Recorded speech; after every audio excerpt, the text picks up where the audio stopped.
Hello and welcome back. So this is the part 3 of previous year discussion of topic number 3.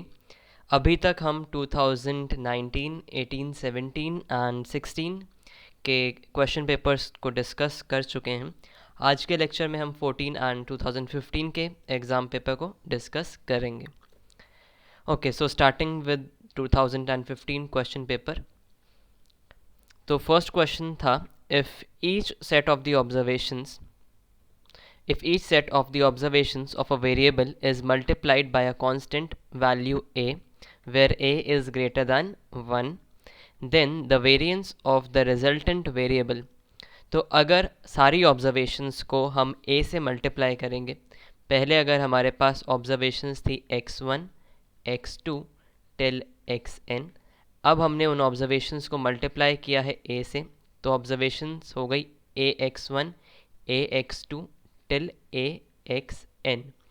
Then the variance of the resultant variable is, we know कि if the value variance is affected by change of scale, और हमने ये भी देखा था lecture में कि अगर स्केल k है तो variance will be k square. That is अगर पहले वेरिएंस सिग्मा थी और आपने वेरिएबल्स को मल्टीप्लाई किया, पहले वेरिएंस सिग्मा स्क्वायर थी एंड आपने वेरिएबल्स को मल्टीप्लाई किया k से, then the new variance becomes k square sigma square. तो यहाँ पे आपके पास क्वेश्चन में k की जगह a है, a square sigma square. a is greater than 1, so definitely a square will be greater than 1. So we have that your resultant variance, ये होगा resultant variance increases, which is option number 2. एक बार देख भी लेते हैं कैसे. तो पहले केस में आपके पास वेरिएंस थी sigma square is equal to summation x i square by n minus summation x i divided by n whole square. Now आपकी ऑब्जर्वेशंस में हमने a मल्टीप्लाई किया है, तो अब वेरिएंस क्या होगी, denoting it by sigma prime square या सिग्मा डैश स्क्वायर. तो ये हो जाएगा सिग्मा समेशन एक्स आई की जगह क्या आएगा, अब a x i square upon n minus summation again x i की जगह a x i upon n whole square. So this is summation a square xi square divided by n minus a summation x a square summation xi by n whole square. तो a square अगर हम common लेंगे यहाँ से, you will have summation xi square divided by n minus summation xi by n whole square. तो this is basically your sigma square, previous sigma square. तो आपका जो रिजल्टेंट वेरिएंस है that now is sigma dash square is equal to a square sigma square. तो अगर आपकी value of a is greater than 1 तो a square will definitely be greater than 1. तो इसीलिए आपका जो वेरिएंस है रिजल्टेंट वेरिएंस इंक्रीजेस. और क्या पॉइंट्स आपको नोट करने हैं वेरिएंस में कि there is no effect of change of scale, there is no effect of change of origin and there is an effect of change of scale. origin का change क्या होता है, when you add or subtract something, and change of scale is when you multiply or divide by something, already discussed in the lectures. Okay, now question number 10. The mean and standard deviation of a set of 100 observations were worked out as 40 and 5 by a computer which mistook 50 in place of 40 for one observation. Correct mean and variance is. Correct mean and variance find out करने के लिए पहले तो correct mean find out करते हैं, जो हमने पहले भी देख रखा है कैसे करना होता है. तो मीन पहले का हमें क्या गिवन है, mean is x bar is 40 and sigma is given as 5 और नंबर ऑफ ऑब्जर्वेशंस कितनी है 100. अब 50 लिया है कंप्यूटर ने इन प्लेस ऑफ 40, तो हमें ये 50 ऑब्जर्वेशन को हटाना है और 40 को ऐड करना है। और पहले अगर हम करेक्ट मीन फाइंड आउट करना चाहें एक्स बार प्राइम, वो होता है ओल्ड मीन प्लस डेविएशन लिख लो या फिर डिफरेंस अपॉन एन। और ये कब होता है? जब एन रिमेन्स द सेम। तो अब हम रिप्लेस कर रहे हैं आइटम वैल्यू को, so your n is same. So x bar कितना गिवन है? 40। अब ये डिफरेंस क्या होता है? जो वैल्यू हमको हटानी है या रिप्लेस करनी है उसको हम माइनस करते हैं, या फिर इनकरेक्ट वैल्यू को हम माइनस करते हैं। Let me right it, minus incorrect plus correct divided by n। तो this will B, incorrect value क्या है? -50, और करेक्ट क्या है? 40, और n क्या है? n is 100। So this will be 40 minus 10 by 100, that is 40 minus 0.1, तो ये हो जाएगा 39.9 इज योर करेक्ट मीन। तो अब आप ऑप्शंस देखो, अगर करेक्ट मीन के लिए बस ऑप्शन नंबर 3 में ही आपके पास करेक्ट मीन की वैल्यू है 39.9, तो आप ऑप्शन 3 टिक कर सकते हो। Otherwise what you will do now is, अब आप correct standard deviation find out करोगे, which is sigma prime. Formula क्या होगा?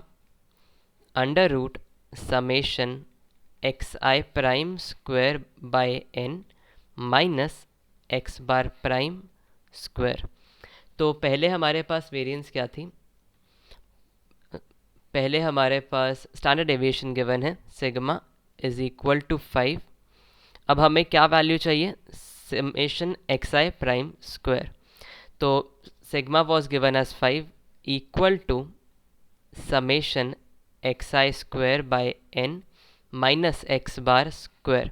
तो एक्स बार कितना गिवन था? एक्स बार वॉज 40, तो यहाँ से आ जाएगा 40 square, which implies 25 is equal to summation x square, लिख रहा हूँ एक्स आई की जगह फॉर सिंप्लिसिटी, माइनस 1600।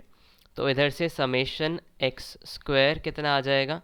ये हो जाएगा 1625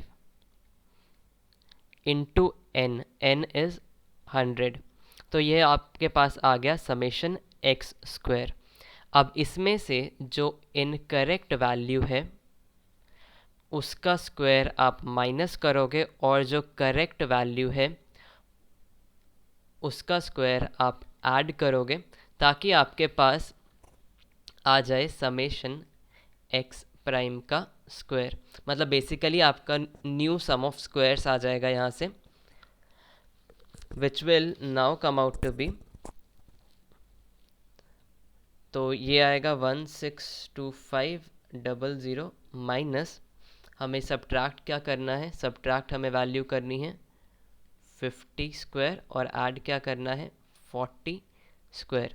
कैलकुलेशन कैसे इजी कर सकते हो? ए स्क्वायर माइनस बी स्क्वायर से, तो 40 plus 50 90 into 40 minus 50 is minus 10। तो इधर से आ जाएगा आपके पास 16,000, सॉरी 1,62,500 माइनस ये 90 इंटू 10 विच इज़ 900। तो इधर से न्यू सम ऑफ स्क्वायर्स आ जाएगा, I am erasing some part, okay let it B.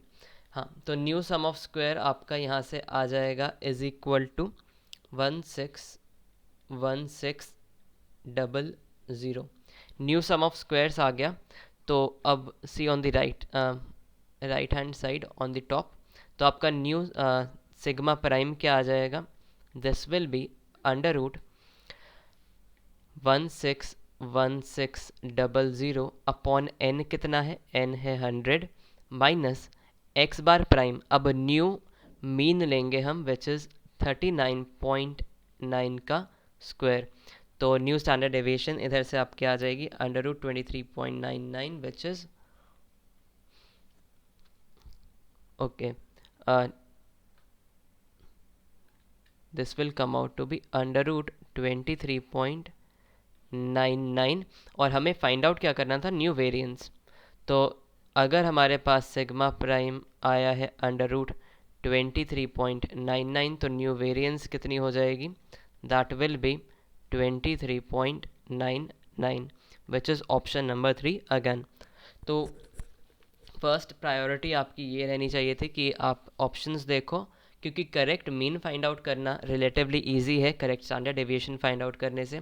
तो पहले करेक्ट मीन फाइंड आउट करना, अगर आपको लगे कि ऑप्शंस में करेक्ट मीन 2 बार कहीं है, 2 ही ऑप्शंस हैं ऐसे, तो उसके बाद आप correct standard deviation find out करना या फिर करेक्ट वेरिएंस, जो भी आपका क्वेश्चन हो। Okay, I hope I am clear. एक बार रिपीट कर देता हूँ स्टेप्स दोबारा।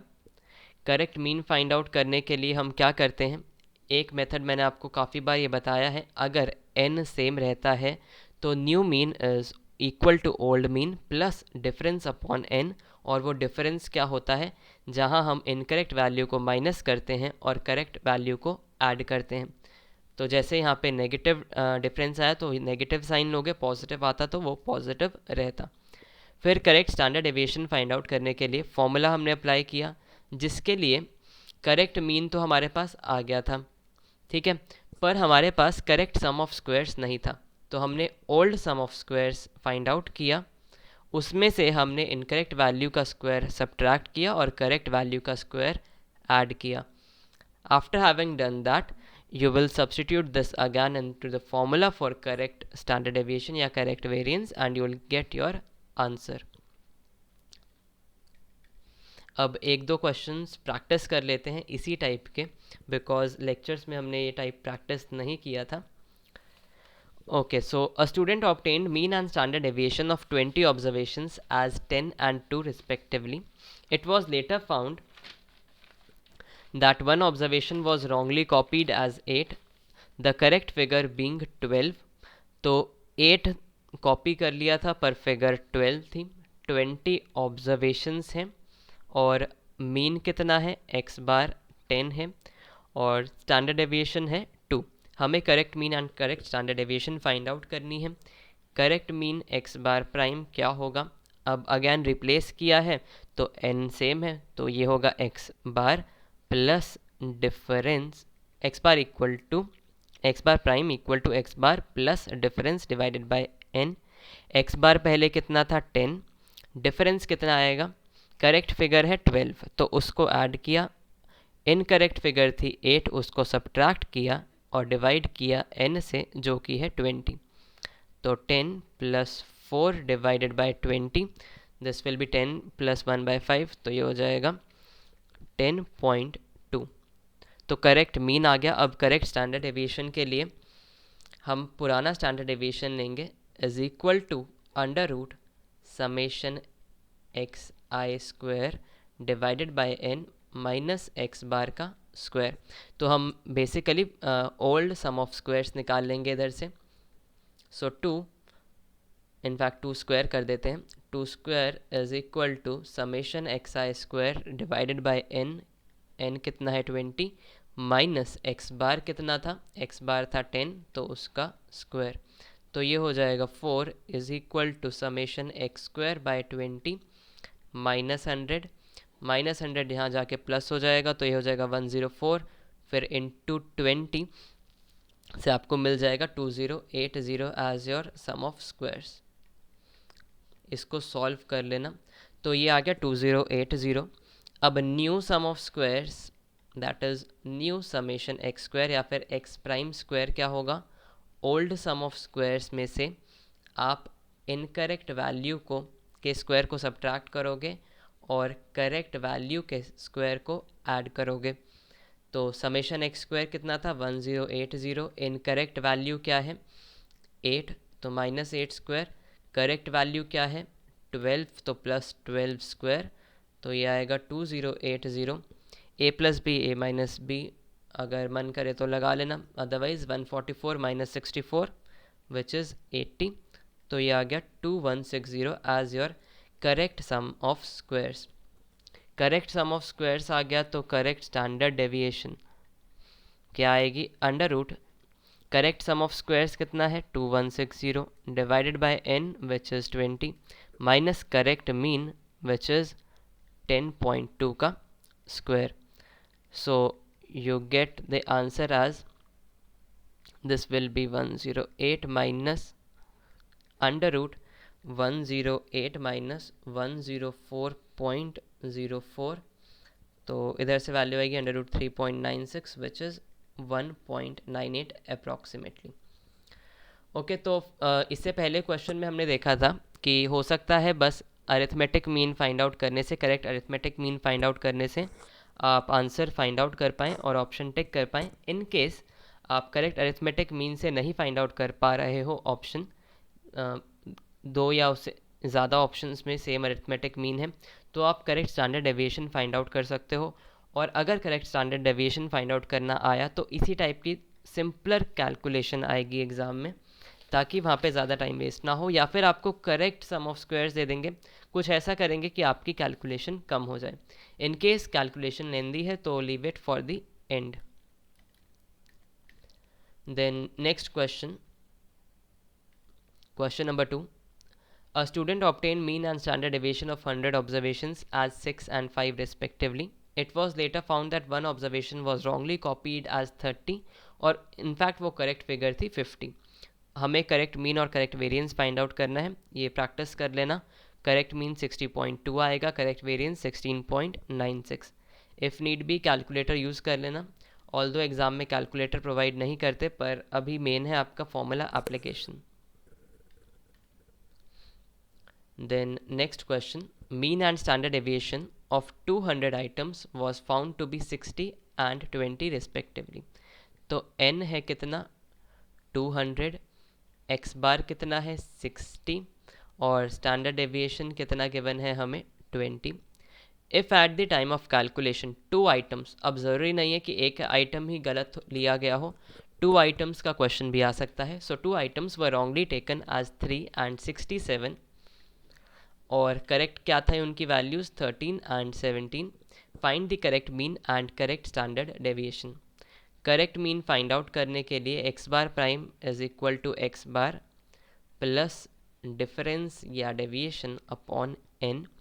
एक्स बार कितना है 60 प्लस डिफरेंस कितना होगा अब -3 बिकॉज रॉन्ग थी ये वैल्यू, -67 ये वैल्यू भी रॉन्ग थी.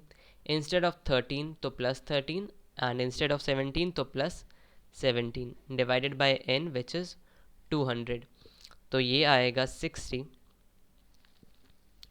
प्लस योर 70 -30 हो जाएगा, तो ये हो जाएगा -70 plus 30. So this will B minus of 40 -40 divided by 200. तो इधर से वैल्यू आएगी आपकी करेक्ट मीन की 59.8. अब करेक्ट स्टैंडर्ड डेविएशन के लिए हमें सम ऑफ स्क्वायर्स चाहिए, जो कि हम ओरिजिनल या फिर इनकरेक्ट स्टैंडर्ड डेविएशन से फाइंड आउट करेंगे. So this will be summation x square divided by n minus x bar जो कि था 60 का स्क्वायर. तो यहाँ से आ जाएगा 400 बिकॉज 20 का स्क्वायर लिया is equal to summation x square divided by 200 minus 3600. तो ये आ जाएगा यहाँ से 4000 इंटू 200, जिससे आपके समेशन x स्क्वायर की वैल्यू आएगी 8 लाख. अब न्यू सम ऑफ स्क्वायर्स चाहिए, that is new summation x square which is summation x prime square.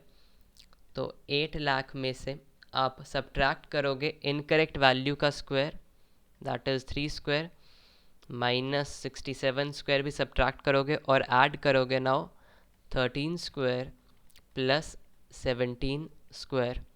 तो इधर से आपके पास फाइनल आ जाएगा 795960. ऐसी फिगर अगर आ रही है तो एग्ज़ाम में शायद ये फिगर एज इट इज़ आपको प्रोवाइड कर दी जाए. तो सिग्मा 1 प्राइम यहाँ से आपकी वैल्यू आ जाएगी इज़ इक्वल टू 20.094. एक बार इसको कैलकुलेट कर लेना using the calculator. Just keep in mind the concept कि अगर आपके पास दो आइटम्स रॉन्गली टेकन है तो आप दोनों के स्क्वायर को सब्ट्रैक्ट करोगे और फिर जो राइट आइटम्स या करेक्ट आइटम्स हैं उनके स्क्वायर्स को आप ऐड करोगे ताकि आपके पास न्यू सम ऑफ स्क्वायर्स आ जाए। सो इधर से आपके पास सिग्मा 1 प्राइम आ जाएगा। एक्स बार प्राइम हम फाइंड आउट कर ही चुके थे। So these are the new mean and new standard deviation और the correct mean and correct standard deviations. Okay. Next question is, in a distribution n is 10, summation of x is 60, then summation x square is 1000। हमें find out करना है standard deviation को। standard deviation का formula होता है sigma is equal to under root summation x square by n minus this is minus x bar का square, या फिर going according to the question minus summation x by n का square. तो हमें summation x square कितना दिया हुआ है 1000 डिवाइडेड बाय एन कितना है 10 minus summation x is 60 divided by 10 का स्क्वायर। तो ये आ जाएगा under root of 100 minus 6 square which is minus 36। तो अंडर रूट 64 आएगा which is equal to 8। Option number 3 is the correct option. इसी टाइप ऑफ क्वेश्चन में आपसे साथ साथ कोएफिशिएंट ऑफ वेरिएशन भी पूछ सकते थे विच is sigma upon x bar into 100। Because अभी भी आप देखो कैलकुलेशंस ज़्यादा नहीं थी इस क्वेश्चन में, तो इस टाइप से उस क्वेश्चन को ये एलाबोरेट कर सकते थे।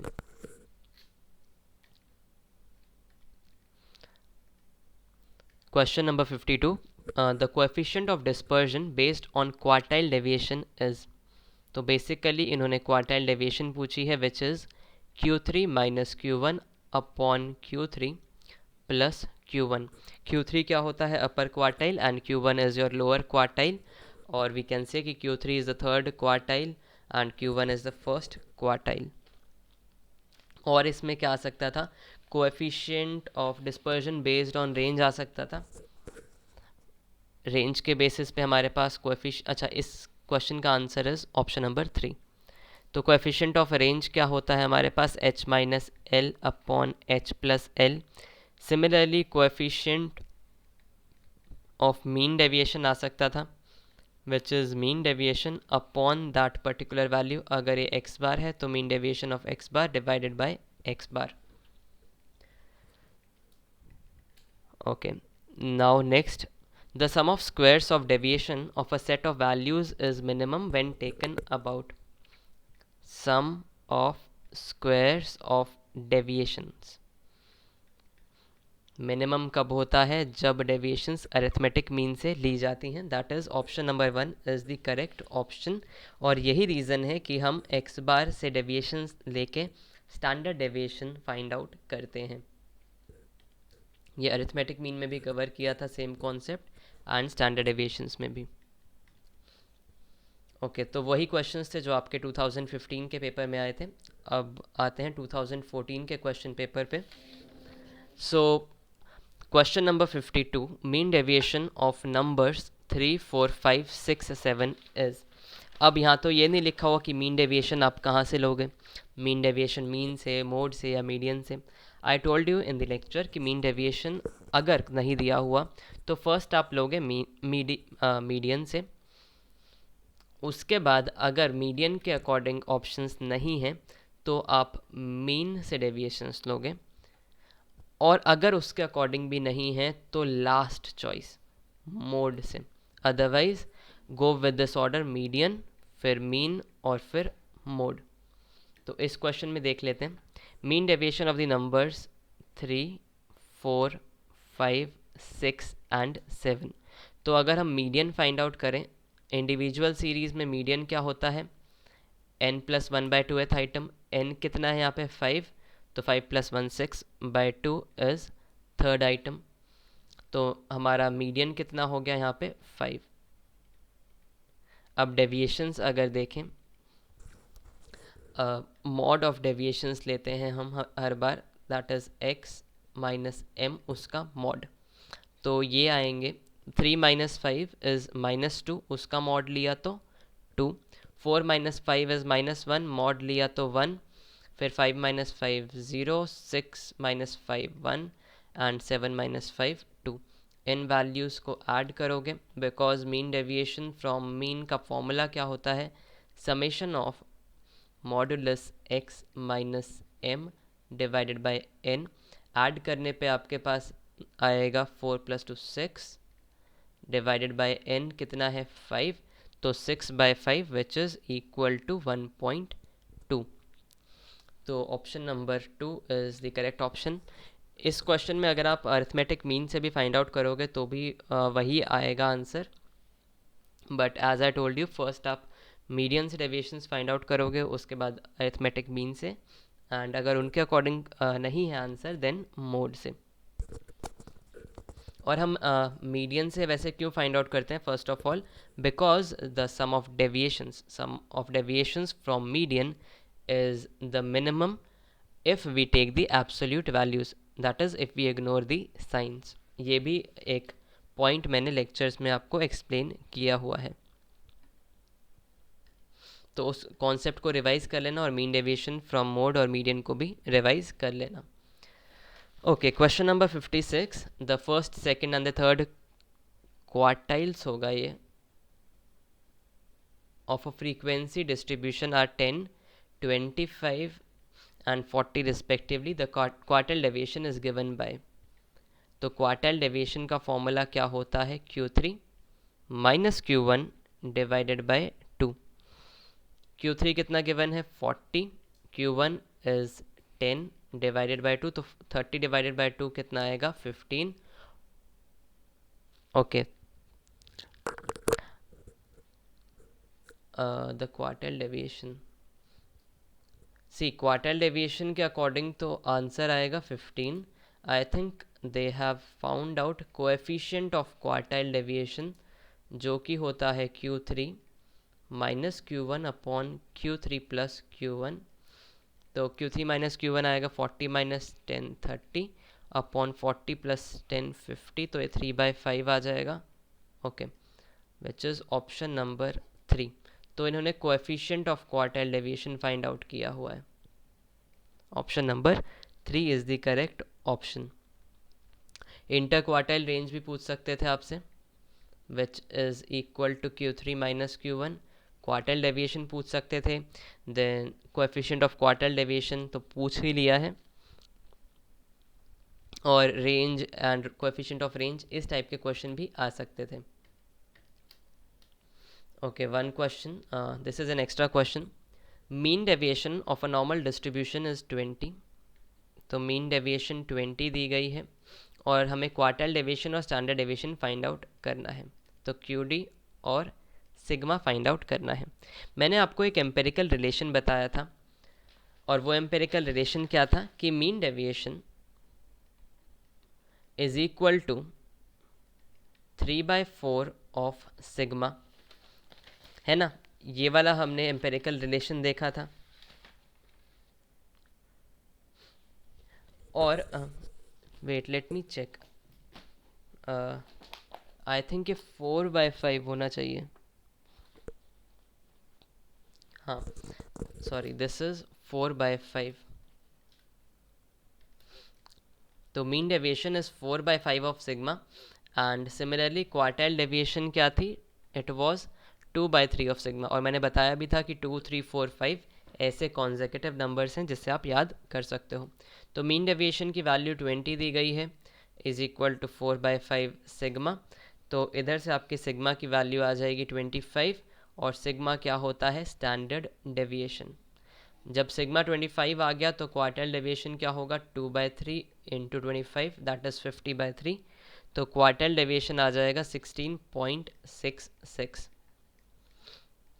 ओके, तो मीन डेविएशन से हमने सिग्मा फाइंड आउट कर लिया और सिग्मा से हमने क्वार्टाइल डेविएशन फाइंड आउट कर लिया।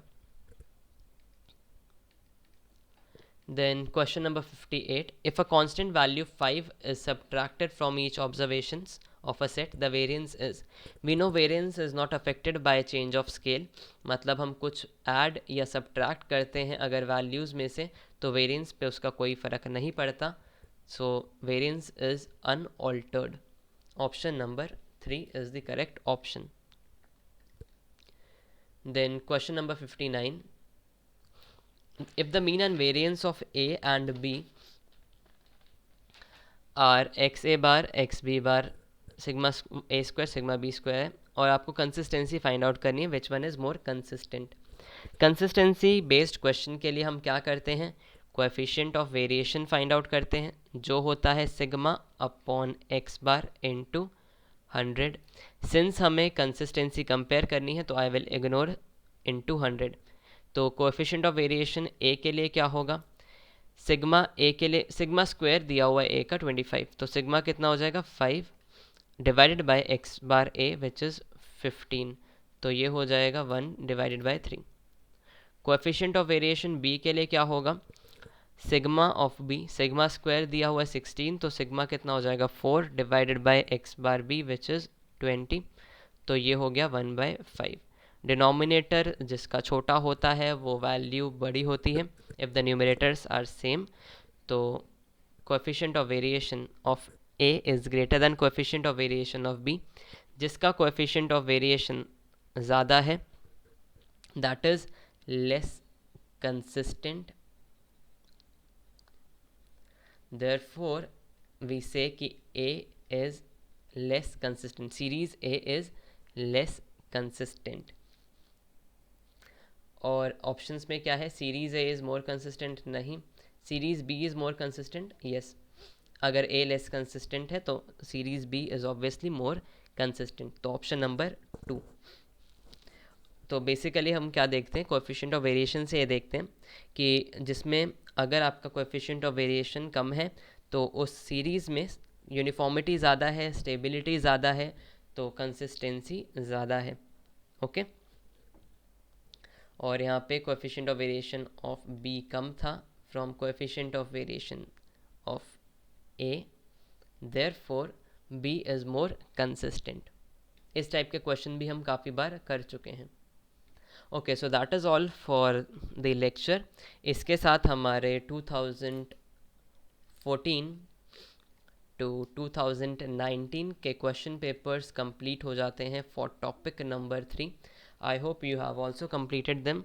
If not, I would always suggest कि first go through the lectures. We have comprehensively designed those lectures taking the syllabus in mind and also the fact कि paper किस pattern based पर आता है and what all should be done. So if you haven't purchased the course, I would suggest you to purchase the lecture course and then attempt these questions. It will be highly beneficial for you.